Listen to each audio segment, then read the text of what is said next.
এই বৃষ্টির জলে প্রচন্ড সমস্যা।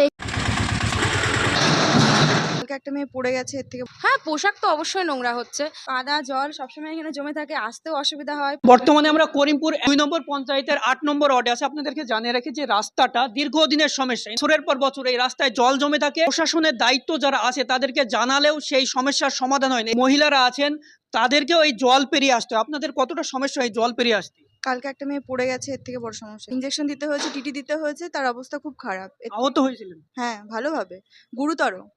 যেমন আমাদের মেম্বার প্রধান যারা আছেন তাদেরকে জানিয়েছিলেন? হ্যাঁ, আমাদের যে দাদা আছে তারা বহুবার জানিয়েছে, কিন্তু কোনো রকম কোনো কাজ হয়নি। মহিলাদের কতটা সমস্যার সম্মুখীন হতে হয় এই রাস্তায়?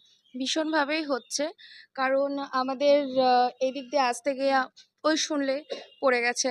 তারপর আমাদের আসতে গিয়েও প্রচণ্ডভাবে পায়ে লাগছে, কাদায় পা পিছলে যাচ্ছে, প্রচণ্ডভাবেই প্রবলেম হচ্ছে।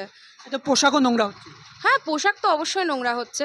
তার জন্য অনেকে আসতে চাইছে না এখানটায়, যে বৃষ্টিটা কমুক, জলটা নামুক, তারপরে আমরা আসবো, এরকমও হচ্ছে। ভোগান্তি কি বর্ষা এলেই শুরু হয়? হ্যাঁ, বর্ষা এলেই শুরু হয় এটা। অনেকদিন থেকেই জলটা জমে থাকে, অনেক দিন। বর্ষা শেষেও জল জমে হ্যাঁ, থাকে। জল জমে থাকে। কাদা জল সবসময় এখানে জমে থাকে, আসতেও অসুবিধা হয় প্রচন্ড আমাদের। ইচ্ছে থাকলেও আসতে মন চায় না।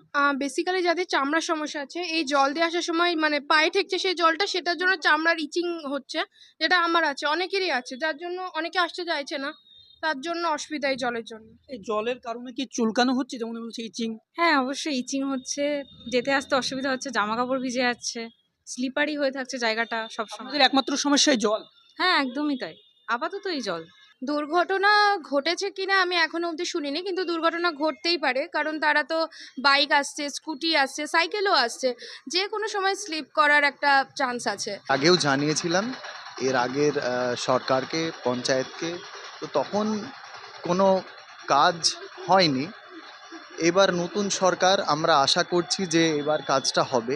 এই বৃষ্টির জলে প্রচন্ড সমস্যা। এখানে রাস্তায় যে জল জমেছে, আমাদের যাওয়া আসা করতে প্রচন্ড অসুবিধা হয়। আমাদের আমাদের জামা প্যান্ট ভিজিয়ে বাড়ি যেতে হয়, এত অবস্থা খারাপ এখানকার, পুরো একদম কাদা মেখে যায় গায়ে।